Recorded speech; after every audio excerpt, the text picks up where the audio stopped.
Effort আর centre for English স্টাডিজে তোমাদের আরেকবার ওয়েলকাম। বন্ধুরা, তোমরা সকলে জানো যে এখানে আমাদের চ্যানেলে ডাব্লিউবিপিএসসি ক্লার্কশিপ আর মিসেলেনিয়াসের যে মেন ইংলিশের পার্ট তার ধারাবাহিকভাবে একটা ডিসকাশন হচ্ছে। তো এখানে ফার্স্ট যে ক্লাসগুলো আমি করিয়েছি সেটা হচ্ছে রিপোর্ট রাইটিংয়ের কিছু ক্লাস আছে, ট্রান্সলেশনের উপর ধারাবাহিকভাবে আমরা ক্লাস দিচ্ছি, প্রেসি রাইটিংয়ের ক্লাস শুরু হয়েছে, আজকে হচ্ছে ট্রান্সলেশনের 13 নম্বর ক্লাস। তো দেখো আজকের ক্লাসটাতে কি আছে। প্রথমে আমি পুরো টেক্সটটা পড়ে নিই, কারণ পুরো টেক্সটটা যদি তোমরা পড়ো পরীক্ষাতেও কী করবে, ফার্স্টে কিন্তু পুরো টেক্সটটা রিডিং করবে, তাহলে টেক্সটের যে ভাবনা, ঠিক আছে, সেই ভাবনাটাকে ধরতে পারবে, টেক্সটটা কোন টেন্সে তুমি লিখবে সেটা বুঝতে পারবে। চলো খুব তাড়াতাড়ি আমি টেক্সটটা পড়ে দেবো। বক্তার স্বর অত্যন্ত ভয়কাতর। বৃদ্ধ বুঝলেন যে কোনো বিপদ আশঙ্কার কারণ উপস্থিত হইয়াছে। সসংকোচিত্তে জিজ্ঞাসা করিলেন, মাঝি কি হয়েছে?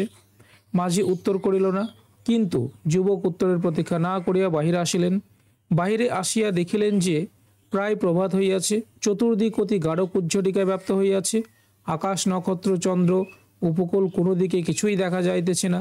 বুঝিলেন নাবিক দিকে দিকভ্রম হইয়াছে, এখন কোন দিকে যাইতেছে তাহার নিশ্চয়তা পাইতেছে না, পাছে বাহির সমুদ্রে অকুলে মারা যায়, এই আশঙ্কায় ভীত হইয়াছে।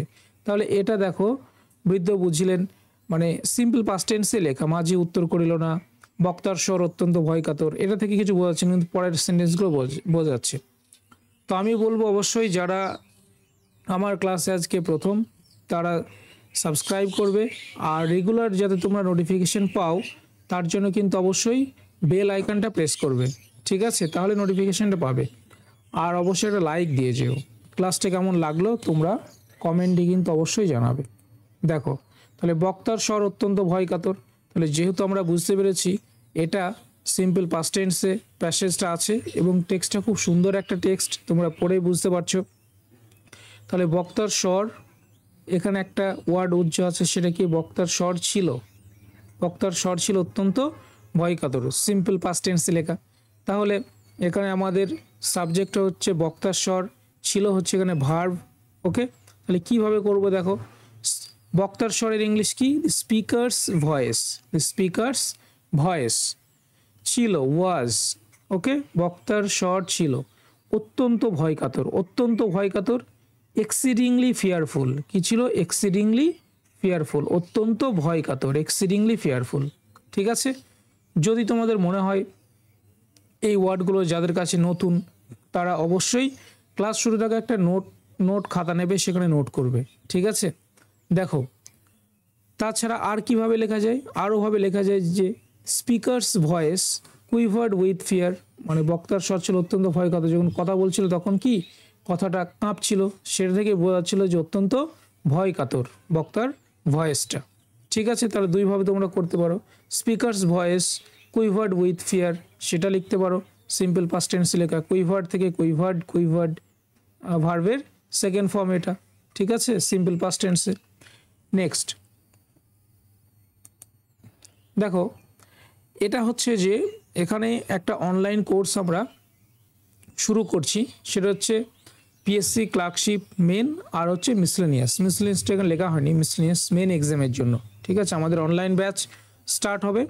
তো এখানে আমরা ডেসক্রিপটিভের টপিকগুলো ক্লাসগুলো নেব, সেখানে কি থাকবে, প্রেসি থাকবে, রিপোর্ট, ট্রান্সলেশন, মেন এই তিনটে বিষয়ের উপর ফোকাস করা হবে।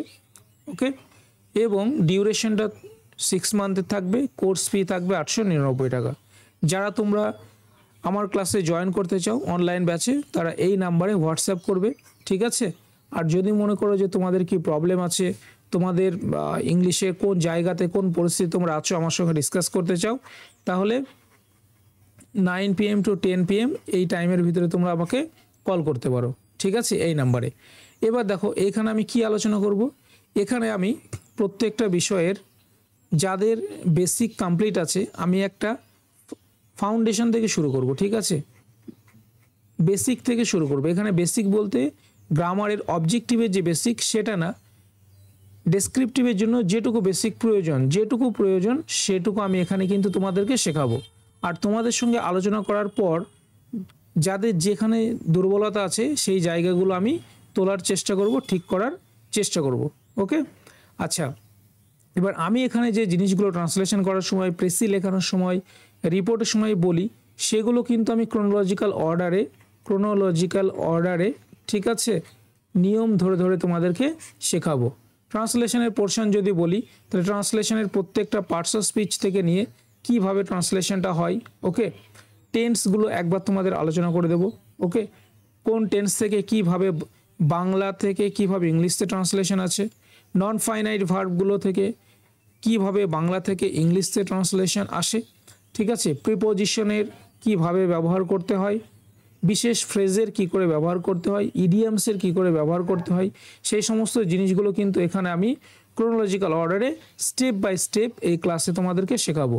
সঙ্গে কি থাকবে, প্র্যাকটিস থাকবে, ঠিক আছে, রেগুলার প্র্যাকটিস থাকবে। আর হচ্ছে প্র্যাকটিসের পরে সেখানে ওই যে প্র্যাকটিসটা হবে সেটাকে আমি তোমার চেক করে দেব, ঠিক আছে। এবং চেক করার সঙ্গে সঙ্গে নানা রকম রুলস, ট্রান্সলেশনের জন্য হোক, রিপোর্টের জন্য হোক, প্রেসের জন্য হোক, ওখানে আমি ডিসকাশন করব। এবং ধারাবাহিকভাবে ক্লাসটা তোমাদের চলবে 6 মান্থ। কারণ এক্সাম যতটা সম্ভব কিন্তু পিছিয়েই যাবে মনে হচ্ছে, ঠিক আছে। তবুও তোমরা ডেট ধরে প্রিপারেশনটা নেবে, ওকে। কিন্তু এক্সামটা মনে হচ্ছে পিছিয়ে যাবে। তো আমি 6 মান্থের কোর্স তোমাদের জন্য নিয়ে এসেছি। তোমাদের যাদের মনে হবে যে তোমাদের গাইড প্রয়োজন, তোমরা আরও বেশি ডেভেলপমেন্ট করবে ইংলিশ ল্যাঙ্গুয়েজে, ডিসক্রিপ্টটা আরও ভালো করবে, তারা অবশ্যই কিন্তু এই ক্লাসে তোমরা জয়েন করতে পারো, ওকে। মাত্র দেখো 899 টাকা রেখেছি, ওকে। কোর্স ফি আমার মনে হয় খুব একটা বেশি না, ওকে। চলো,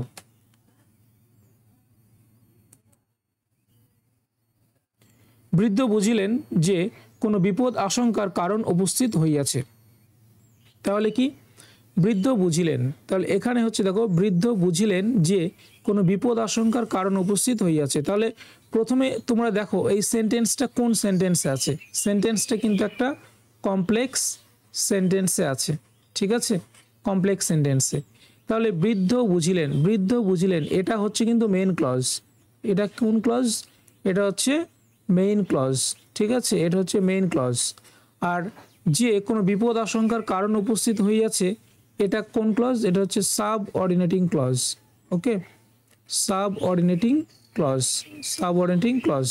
এইবার সাবঅর্ডিনেটিং ক্লজের কোন ক্লজ, 3টে ক্লজ ভাগ আছে, noun clause, adjective clause, adverb clause. এটা হচ্ছে তোমার নাউন ক্লজ। এটা কোন ক্লজ, নাউন ক্লজ, ঠিক আছে। এবার দেখো, তাহলে তোমরা বোঝো যখন মেন ক্লজ আর সাবঅর্ডিনেটিং ক্লজকে যোগ করতে হয় তখন একটা সাবঅর্ডিনেটিং কনজাংশন নিয়ে আসতে হয়। কি কনজাংশন, সাবঅর্ডিনেটিং কনজাংশন। তো এখানে আমরা কি দিয়ে যোগ করব, দ্যাট দিয়ে, ওকে। যে এই যে এরকমভাবে যে আসলে আমরা কি ইউজ করি, দ্যাট দিয়ে, ঠিক আছে। তাহলে এটা নাউন ক্লজ কেন হলো, নাউন ক্লজ আমরা জানি নাউনের কাজ কি, নাউন একটা সেন্টেন্সে কোন জায়গায় বসে, নাউন একটা সেন্টেন্সে সাবজেক্টের কাজ করে, সাবজেক্টের জায়গায় বসতে পারে। আর সে কোথায় বসে, অবজেক্টের জায়গায় বসতে পারে, ঠিক আছে। এইবার দেখো বৃদ্ধ বুঝিলেন যে, তাহলে বৃদ্ধ বুঝিলেন এটা হচ্ছে মেন ভার্ব, তাই তো, এটা হচ্ছে মেন ভার্ব। এবার আমরা জানি যে ভার্বকে কি বা কাকে দিয়ে মানে বোঝার জন্য, কিন্তু এটা আসলে না, কিন্তু এটা একটা স্ট্র্যাটেজি যে ভার্বকে কি বা কাকে দিয়ে প্রশ্ন করলে যে উত্তর আসে সেটাকে আমরা অবজেক্ট হিসাবে পাই। বা একটা সেন্টেন্সে যার সম্পর্কে বলা হয় সেটা সাবজেক্ট, আর যেটা বলা হয় সেটা হচ্ছে অবজেক্ট। তাহলে বৃদ্ধ বুঝিলেন, কে বুঝিলেন, বৃদ্ধ, ওকে।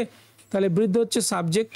বৃদ্ধ কি বুঝিলেন, যে কোনো বিপদাশঙ্কার কারণ হইয়াছে। তাহলে এই পুরোটা হচ্ছে কিন্তু এই পুরো যে কোনো বিপদাশঙ্কার কারণ হইয়াছে এটা একটা অবজেক্টের কাজ করছে। এটা কিসের কাজ করছে, অবজেক্টের। আর অবজেক্টের জায়গায় কে বসে, নাউন। ওই জন্য এটা হচ্ছে নাউন ক্লজ, এটা বোঝার জন্য এটা হচ্ছে কি নাউন ক্লজ, ঠিক আছে। তাহলে এই যে পুরো পোর্শনটা একটা নাউনের মতো কাজ করছে, এই পুরো ক্লজটা কিসের কাজ করছে, কোন পার্টস অফ স্পিচের, নাউনের। ওই জন্য এটাকে বলা হয় নাউন ক্লজ। এটা তোমাদের জাস্ট শেখানোর জন্য বেসিকটা আমি বললাম। এবার চলো দেখো এটা আমি কিভাবে ট্রান্সলেশন করব। তাহলে এখানে সাবজেক্ট কাকে পেয়েছি, বৃদ্ধ। তাহলে বৃদ্ধ প্রথমে আমি মেন ক্লজটা দিয়ে শুরু করছি, দি ওল্ড ম্যান, সাবজেক্ট, ওকে, এটা হচ্ছে সাবজেক্ট, দি ওল্ড ম্যান। এবার বৃদ্ধ বুঝিলেন, রিয়ালাইজড, কি করলেন, রিয়ালাইজড। ভার্বের সেকেন্ড ফর্ম যেহেতু সিম্পল পাস্ট টেন্সে, দ্যাট যে সাম ইমিনেন্ট ডেঞ্জার, পরে সাবঅর্ডিনেটিং কনজাংশনের সাবঅর্ডিনেটিং ক্লজের সাবজেক্ট কোনটা, সাম ইমিনেন্ট ডেঞ্জার্স, ওকে, হ্যাড অ্যারাইজেন, কিছু বিপদ আশঙ্কার কারণ হইয়াছে। সাম ইমিনেন্ট ডেঞ্জার, সামনে কিছু বিপদ আসছে সেটা আমি আশঙ্কা করছি, সেটা হচ্ছে সাম ইমিনেন্ট ডেঞ্জার হ্যাড অ্যারাইজেন, বোঝা গেল। এইবার তাছাড়া তুমি আরও কীভাবে করতে পারো, দি ওল্ড ম্যান আন্ডারস্টুড, ওকে, অথবা সেন্সড যেটা বলবে, অথবা রিয়ালাইজটাই বেশি পারফেক্ট, রিয়ালাইজ তোমরা এখানে ইউজ করবে। দ্যাট কনজাংশন ইউজ করলাম, সাম ইম্পেন্ডিং ডেঞ্জার লুমড অ্যাহেড, কিছু সামনে বিপদ সেটা আমাদের জন্য ওয়েট করছে, এইভাবেও তোমরা লিখতে পারো। তাহলে এটা তোমরা বুঝলে। পরের সেন্টেন্স দেখো, সসংকোচিত্তে জিজ্ঞাসা করিলেন, মাঝি কি হয়েছে?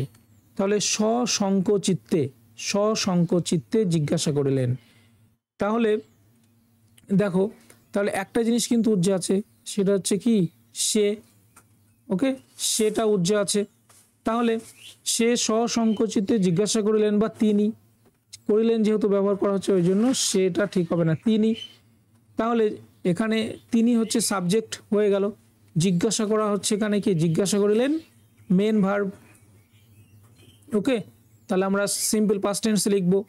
এবার সসংকোচিত্তে এটা হচ্ছে অ্যাডভার্ব, এটা কি অ্যাডভার্ব, কেন, কারণ সে কেমনভাবে জিজ্ঞাসা করছে, ভার্ব সম্পর্কে বলছে, তাহলে ভার্বকে যে মডিফাই করে বা ভার্ব সম্পর্কে যে বলে সেটা হচ্ছে অ্যাডভার্ব, ওকে।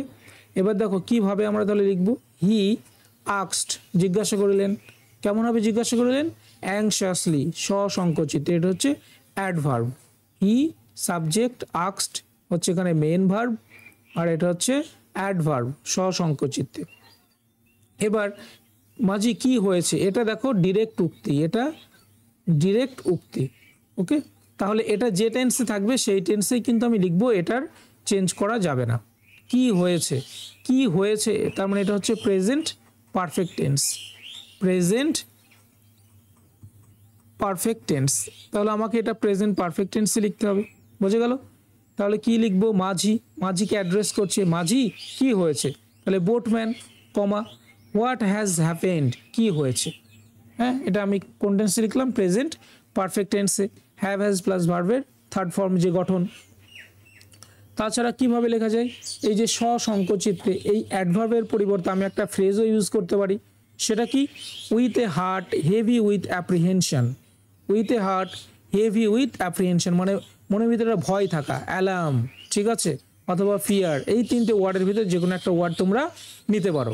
তাহলে with a heart heavy with apprehension, he asked, তারপরে যেটা আছে সেটা লিখে দিতে পারো। দেখো, মাঝি উত্তর করিল না, এটা কোন টেন্সে, সিম্পল পাস্ট টেন্সে, মাঝি এখানে সাবজেক্ট, উত্তর করিল না এটা কোন সেন্টেন্সে আছে, এটা হচ্ছে নেগেটিভ সেন্টেন্সে, ঠিক আছে, নেগেটিভ।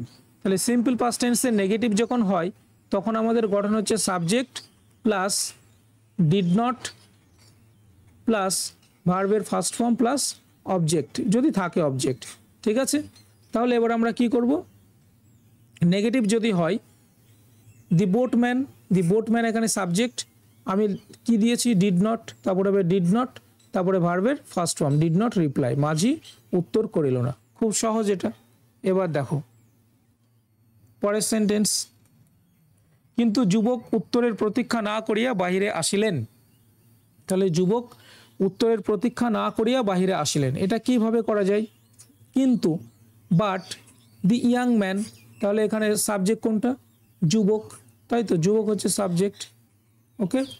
আচ্ছা, না করিয়া বাহিরে আসিলেন, তাহলে মেন ভার্ব কোনটা, মেন ভার্ব কিন্তু এই বাহিরে আসা, ঠিক আছে, এটা হচ্ছে ভার্বের সেকেন্ড ফর্ম আমাদের ইউজ করতে হবে। প্রতীক্ষা না করিয়া, প্রতীক্ষা না করিয়া এটা হচ্ছে একটা ফ্রেজ, সেটাকে আমরা কিভাবে ব্যবহার করব, প্রতীক্ষা না করিয়া, দেখো, but the young man without waiting for an answer, তাহলে comma, without waiting for an answer, বা তোমরা এভাবেও শুরু করতে পারো যে without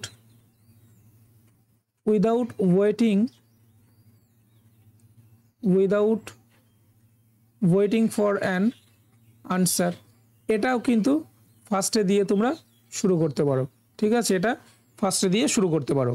without waiting for answer, কিংবা বাট দি ইয়াং ম্যান কমা দিয়ে, এটাকে কমা দিয়ে উইদাউট, কমার ভিতরে রেখে without waiting for answer stepped outside, বাইরে আসলেন। তাহলে বাইরে বেরিয়ে আসার ইংরেজি কি? Stepped outside. ওকে, এবার তুমি আরেকভাবেও করতে পারো। কিভাবে করতে পারো? তোমাদেরকে শিখিয়েছিলাম যে সহজভাবে তুমি এটাকে দুটো, এটাকে কম্পাউন্ড সেন্টেন্স করে দাও। ওকে, দুটো সিম্পল পাস্ট টেন্সে লেখো কম্পাউন্ড সেন্টেন্স। কিভাবে লিখবে?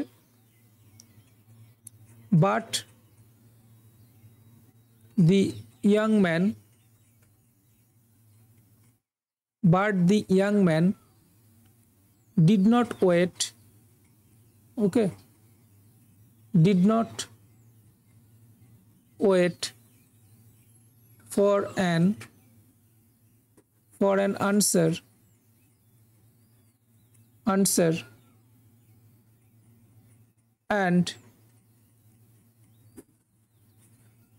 stepped outside. Okay, stepped outside immediately, এটা অ্যাড করে দিতে পারো। ঠিক আছে, দেখো তাহলে এভাবেও লিখতে পারো। তাহলে নানা রকমভাবে কিন্তু লেখা যায়। ওকে, আমাদের দেখতে হবে যে আমরা যাতে মেন সেন্টেন্স থেকে সরে না যাই, মেন যে ভাবনাটা, অরিজিনাল ল্যাঙ্গুয়েজের ভাবনাটা, সেটা থেকে যাতে আমরা সরে না যাই। তাহলে দেখো এই জিনিসগুলো কিন্তু যদি তোমরা এই ক্লাসে জয়েন করো, যদি অনলাইন ব্যাচে তোমরা জয়েন করো, তাহলে এখানে আমি প্র্যাকটিস করতে করতে যেমন বলি নিয়মগুলো, আমি কিন্তু তোমাদের দুটো জিনিস একসঙ্গে করাবো। সেটা হচ্ছে রুলস বা গ্রামার, মানে যেটা তোমাদের লাগবে ডেসক্রিপটিভের জন্য যতটুকু লাগবে সেটাই, একেবারে অবজেক্টিভের জন্য কিন্তু না। সঙ্গে প্র্যাকটিস, অবজেক্টিভের জন্য আমি আলাদা ক্লাস নিয়ে আসব। ওকে, ঠিক আছে, তাহলে তোমরা যারা ক্লাস করতে চাও অবশ্যই ক্লাসে জয়েন করো। আর এটা আমি ওখানে আমার বলা হলো না, আমি শুরু করব হচ্ছে 15th April onwards, 15th April onwards কিন্তু ক্লাসটা আমার স্টার্ট হবে। নেক্সট, বাহিরে আসিয়া দেখিলেন যে প্রভাত হইয়াছে। তাহলে বাহিরে আসিয়া দেখিলেন যে প্রভাত হইয়াছে। তাহলে বাহিরে আসিয়া তোমাদেরকে বলেছিলাম যে বাহিরে আসিয়া এটা হচ্ছে একটা অসমাপিকা ক্রিয়া। বাহিরে আসিয়া দেখিলেন যে প্রভাত হইয়াছে, তাহলে বাহিরে আসিয়া কিভাবে করব? Stepping outside. তখন এই ধরনের অসমাপিকা ক্রিয়াগুলোকে করার জন্য আমাদেরকে কি করতে হবে? ভার্বের শেষে আইএনজি যোগ করে করতে হয়। স্টেপিং আউটসাইড, বাহিরে আসিয়া। হি স, দেখিলেন যে, বাইরে আসিয়া, এখানে কিন্তু একটা জিনিস উজ্জ্বল, সেটা কি? তিনি। ওকে, আমাদেরকে বুঝে নিতে হবে বাংলা যেগুলো আমরা ইউজ করি না। হি স, তিনি দেখিলেন যে, দ্যাট, তাহলে এটা একটা কমপ্লেক্স সেন্টেন্স। তিনি দেখলেন যে, কি দেখলেন? দ্যাট, যে ডন ওয়াজ নিয়ারলি ব্রেকিং, প্রভাত হইয়াছে, মানে ডন ওয়াজ নিয়ারলি ব্রেকিং, তিনি দেখিলেন কি? প্রায় প্রভাত হইয়াছে, ডন ওয়াজ নিয়ারলি ব্রেকিং। অথবা আরও ভাবে করা যায়, কি করা যায়? As he stepped out or emerged, মানে তিনি যেইমাত্র, যখন তিনি বেরিয়ে আসলেন, মানে বাইরে বেরিয়ে এসেই দেখলেন। অ্যাজ হি স্টেপড আউট, যখন তিনি বাইরে বেরিয়ে আসলেন। হি স, তিনি দেখলেন, দ্যাট, যে ডন ওয়াজ নিয়ার। আবার এমনভাবেও করতে পারো, he stepped outside and saw, he stepped outside and saw that, এভাবেও লিখতে পারো যে he STEPPED, he stepped outside and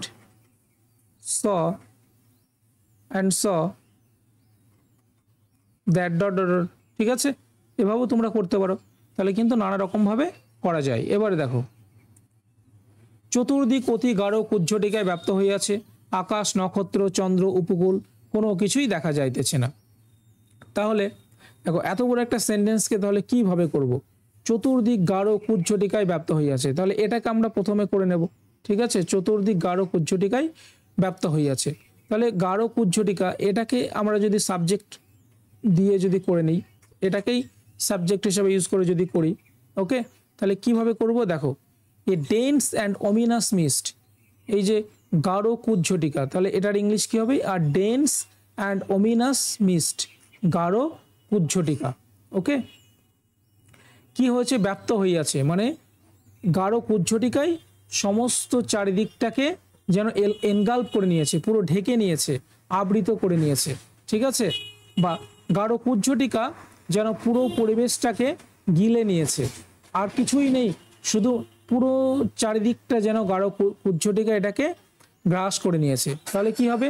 R dense and ominous mist had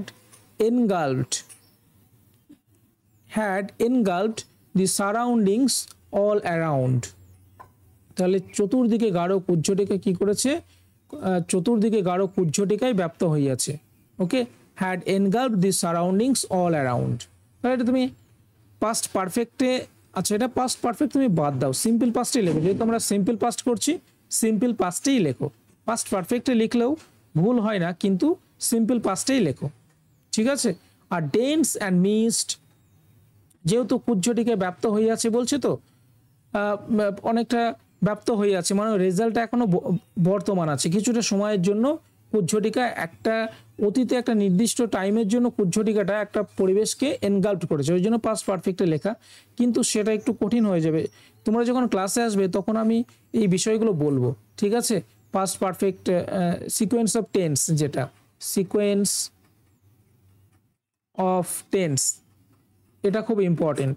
okay, দেখো তো, আর dense and ominous mist engulfed the surroundings all around, তাহলে যে চারিদিকের যে পরিবেশটা সেটা এনগাল্পড করে নিয়েছে, ঠিক আছে, ঘিরে নিয়েছে।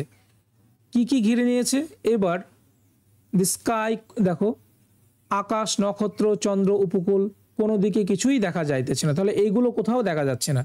তাহলে এটাকে আমি একটা ড্যাশ দিয়ে কি করলাম? The sky, the stars, the moon, the shore line, ওকে, এই যে জিনিসগুলো এগুলোকে আমি প্যারেনথিসিসের ভিতরে ঢুকিয়ে দিলাম, একে বলা হয় প্যারেনথিসিস। ওকে, প্যারেনথিসিস কখন আমরা ব্যবহার করি?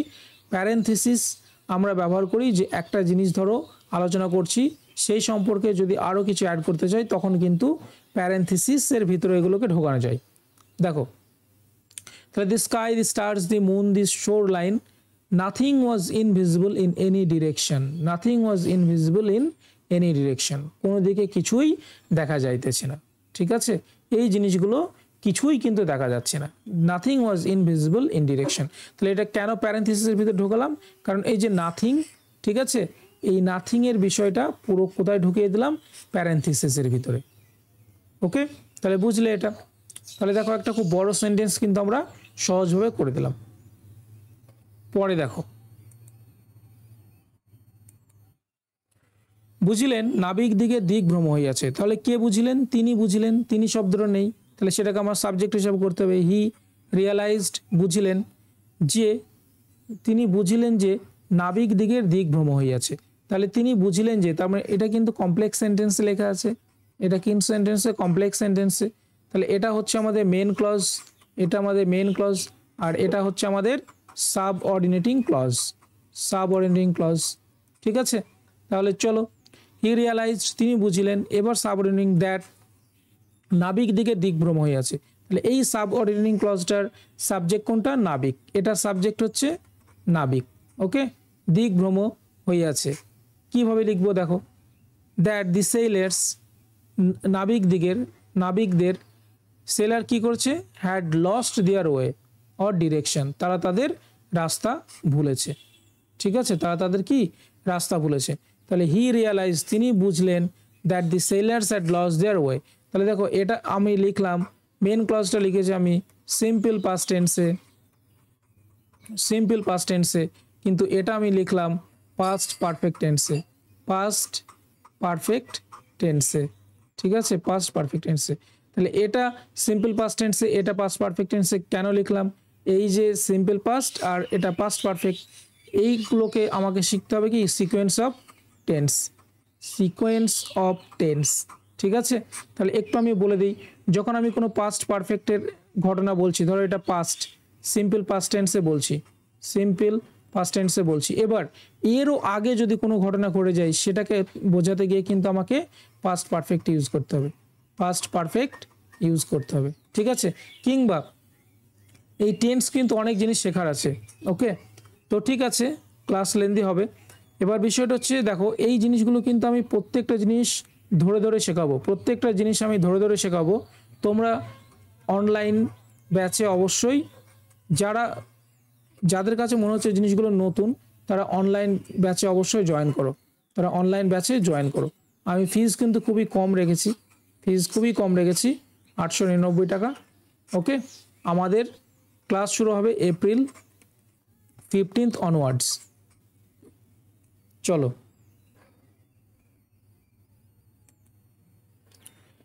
এখন কোন দিকে যাইতেছে তাহার নিশ্চয়তা পাইতেছে না, পাছে বাহির সমুদ্রে পড়িয়া উপকূলে মারা যায়, এই আশঙ্কায় ভীত হইয়াছে। তাহলে দেখো অনেক বড় একটা সেন্টেন্স, তাহলে এটাকে আমি ছোট ছোট করে কেটে কেটে করব। এখনে কোন দিকে যাইতেছে তাহার নিশ্চয়তা পাইতেছে না, তাহলে তাহারা নিশ্চয়তা এখন কোন দিকে যাইতেছে। দেখো একটা বাংলা সেন্টেন্স যে ফ্রেজ দিয়ে শুরু হবে, আমাকে সেই ফ্রেজ দিয়েই বা সেই ক্লজটা দিয়েই যে শুরু করতে হবে তার কোনো মানে নেই। আমি অন্যভাবেও শুরু করতে পারি, আগেরটা পরে পরেরটা আগে দিয়েও কিন্তু শুরু করা যায়। তাহলে তাহারা দেখো এইটুকু কিন্তু আবার কমপ্লেক্স সেন্টেন্স আছে, এইটুকু কিন্তু কমপ্লেক্সে লেখা আছে। কিভাবে বোঝো, এখন কোন দিকে যাইতেছে তাহারা নিশ্চয়তা পাইতেছে না, কিন্তু আমরা যখন ইংলিশ লিখবো তখন কিভাবে বলবো, তাহারা নিশ্চয়তা পাইতেছে না, কিসের নিশ্চয়তা পাইতেছে না, এখন কোন দিকে যাইতেছে। তাহলে লিখবো তাহারা নিশ্চয়তা পাইতেছে না, এখন কোন দিকে যাইতেছে। তাহলে দেখো, তাহলে তাহারা নাও, তাহারা নিশ্চয়তা পাইতেছে না, they were uncertain, okay, they were uncertain, তারা হচ্ছে অনিশ্চিত, দে ওয়ার আনসার্টেন মানে তারা নিশ্চয়তা পাইতেছে না, কিসের নিশ্চয়তা পাইতেছে না, uncertain of the direction, of the direction, okay, of the direction, দিকের কোনো নিশ্চয়তা পাইতেছে না, in which they were heading, কোন দিকে তারা যাইতেছে। বুঝে গেল? তাহলে এই দেখো, এই কমপ্লেক্স সেন্টেন্সটা আমি কিভাবে, এই বাংলা লেখাটা কিভাবে ইংলিশে আসলো, আমি তাহলে এটা দিয়ে কিন্তু শুরু করলাম, এটা দিয়ে শুরু করছি আমি, ওকে। তাহলে now they were uncertain of the direction, uncertain of, okay, হয় appropriate preposition, they were uncertain of, কিসের আনসার্টেন অফ, দি ডিরেকশন, কোন ডিরেকশন, ইন হুইচ যেদিকে, দে ওয়ার হেডিং তারা যাচ্ছিল, তার কোনো নিশ্চয়তা পাচ্ছে না। এবার দেখো ড্যাশ দিয়ে এই পরের পোর্শনটা, পাছে বাহির সমুদ্রে পড়িয়া অনুকূলে মারা যায়, এই আশঙ্কায় ভীত হইয়াছে। তাহলে কি, দে ওয়ার টেরিফাইড, তারা কি, তারা ছিল ভীত, দে ওয়ার টেরিফাইড কিসে, by the fear, by the fear ভয়ে, তাহলে they were terrified by the fear, সেই ফিয়ারটা কিসের, পাছে বাহির সমুদ্রে পড়িয়া অনুকূলে মারা যায়। তাহলে এটাকেও আমি কিভাবে লিখবো, এটাও কিন্তু একটা, এখান থেকে নিয়ে এতদূর অবধি কিন্তু আবার একটা কমপ্লেক্স সেন্টেন্সের পার্ট। তাহলে এই আশঙ্কায় ভীত হইয়াছে, তাহলে এটা দিয়ে কিন্তু আমাদের শুরু করতে হবে, এটা পরে আছে কিন্তু এটা দিয়ে আমাদের ফার্স্টে শুরু করতে হবে, ফার্স্ট এটা দিয়ে শুরু করতে হবে। কীভাবে ভাবতে হবে, এই আশঙ্কায় ভীত হইয়াছে যে পাছে বাহির সমুদ্রে পড়িয়া মারা যায়, তাহলে এই যে আশঙ্কাটা, এই আশঙ্কাটা কি, সেটা হচ্ছে পাছে বাহির সমুদ্রে পড়িয়া অনুকূলে মারা যায়। তাহলে এইভাবে কিন্তু আমাদের ভাবতে হবে। তাহলে কি লিখবো, they were terrified by the fear, তারা ভীত হইয়াছিল, কি জন্য ভীত হইয়াছিল, ভয়টা কিসের, that they might drift, they might drift, এই যে পাছে আছে, পাছে, ঠিক আছে, সম্ভাবনা একটা পাছে, ওই জন্য আমরা কি ইউজ করলাম, মাইট, পাছে শব্দটার জন্য কি ইউজ করলাম, মাইট। তাহলে এইগুলো কিন্তু তোমাদেরকে এখান থেকে শিখতে হবে। That they were might drift into the open sea and perish in the vast abyss, পাছে তারা কি হবে, তারা ওপেন সি খোলা সমুদ্রে পড়বে, বাহির সমুদ্রে পড়বে এবং অকুলে মারা যাবে। এই যে অকুলে মারা যাবে সেটা হচ্ছে perish, perish in the vast Abyss, Abyss মানেও সমুদ্রের একটা পার্ট, ঠিক আছে, যেটা অকুল সমুদ্র বলে। তাহলে এই জিনিসটা তোমরা বুঝলে। আচ্ছা দেখো, তাহলে এই যে জিনিসটা এখানে তোমরা কি শিখলে, যে একটা বাংলা সেন্টেন্স সেটা এখন কোন দিকে যাইতেছে তাহার নিশ্চয়তা পাইতেছে না। তাহলে এটা শুরু হয়েছে এখন কোন দিকে যাইতেছে, কিন্তু আমরা ইংলিশে লেখার সময় শুরু করব তাহারা নিশ্চয়তা পাইতেছে না যে এখন কোন দিকে যাইতেছে। আবার এটা আছে পাছে বাহির সমুদ্রে পড়িয়া অকুলে মারা যায় এই আশঙ্কায় ভীত হইয়াছে, কিন্তু আমরা এরকমভাবে ভাববো ইংলিশে এই আশঙ্কায় ভীত হইয়াছে যে পাছে বাহির সমুদ্রে পড়িয়া অকুলে মারা যায়। বুঝে গেল? তাহলে এই কমপ্লেক্স সেন্টেন্স, এই জটিল সেন্টেন্স, হ্যাঁ, আমাদেরকে কিভাবে করে নিতে হবে, সহজভাবে এরকমভাবে ভেবে সেটাকে ইংলিশে সেন্টেন্সের স্ট্রাকচার তৈরি করতে হবে। ওকে, তা এই বিষয়গুলো কিন্তু আমি তোমাদেরকে, যাদের মনে হচ্ছে যে না নতুন ক্লাস লাগবে, তারা অবশ্যই অনলাইন ব্যাচে তোমরা জয়েন করো। ধরে ধরে ক্রনোলজিক্যাল অর্ডারে আমি তোমাদেরকে এগুলো শেখাবো। Thank you. তাহলে আজকে আমাদের ক্লাস এতটুকু অবধি। অবশ্যই তোমরা লাইক, কমেন্ট, শেয়ার করো। Thank you.